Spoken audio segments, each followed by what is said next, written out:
வணக்கம். இன்று பொருள் செயல்வகை அதிகாரத்தின் 6வது குறள், 756வது குறள். முதலில் குறளை பார்ப்போம். உரு பொருளும் உல்கு பொருளும் தன் ஒன்னார் தெருபொருளும் வேந்தன் பொருள். உரு பொருளும் உல்கு பொருளும் தன் ஒன்னார் தெருபொருளும் வேந்தன் பொருள். உரு பொருளும் உல்கு பொருளும் தன் ஒன்னார் தெருபொருளும் வேந்தன் பொருள். உரு பொருளும் தானே வந்துற்ற பொருள்.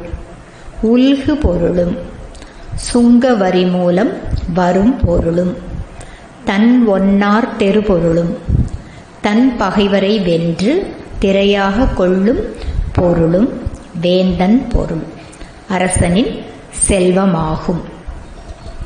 தானே வந்துற்ற பொருளும் சுங்க வரிகளின் மூலம் வரும் பொருளும் பகைவரை வென்று திரையாக கொள்ளும் பொருளும் அரசனது பொருள் உடைமையாகும். எத்துணை அழகாக பொருளியலை ஒரு எக்ஸ்பர்ட் எக்கானமிஸ்ட் போல வள்ளுவர் மிக அழகாக கூறியுள்ளார்.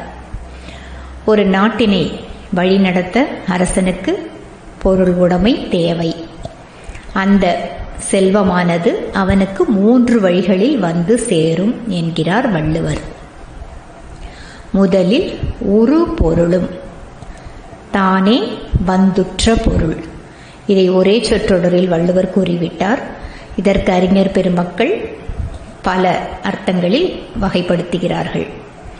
அதாவது, குடிமக்கள் வரியாக செலுத்தும் பொருள், அரசனுக்கு சொந்தமான சொத்து வகைகளில் இருந்து வரும் வருமானம், அரச பொக்கிஷத்தில் இருக்கும் பொருள், உடையார் இல்லாமல் தானே வரும், அதாவது அன்கிளைம்டு என்று ஆங்கிலத்தில் கூறுகிறோம் அல்லவா, அந்த பொருளுமே உரு பொருள் என்று கூறப்படுகிறது. அடுத்ததாக உல்கு பொருள்.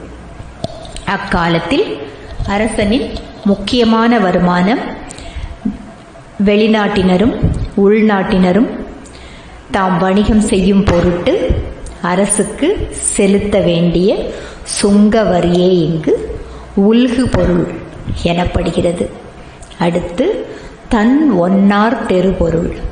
தன் ஆட்சிக்கு கட்டுப்பட்ட சிற்றரசர்கள் கப்பமாக செலுத்தும் பொருளும் தன் பகைவரை வென்று கொண்ட பொருளும் இந்த தன் ஒன்னார் தெருபொருள் என்று கூறப்படுகிறது. இந்த 3 வழிகளிலும் வரும் செல்வமே ஒரு அரசன் நாட்டினை வழிநடத்த கை கொண்டிருக்கும் பொருள் என்று இந்த குறள் கூறுகிறது. இன்றும் அரசாங்கத்திற்கு கிடைக்கப்பெறும் வருமானம் இந்த அடிப்படையில் தானே கிடைக்கிறது.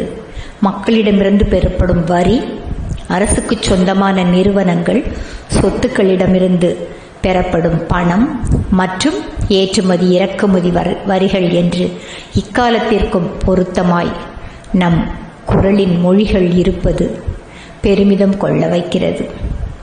In English, wealth acquired as higher unclaimed wealth by taxes and by conquest of other countries are all the wealth of a king.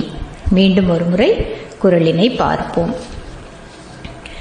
உரு பொருளும் உல்கு பொருளும் தன் ஒன்னார் தெருபொருளும் வேந்தன் பொருள். நன்றி. மீண்டும் அடுத்த குறளுடன் நாளை சந்திப்போம்.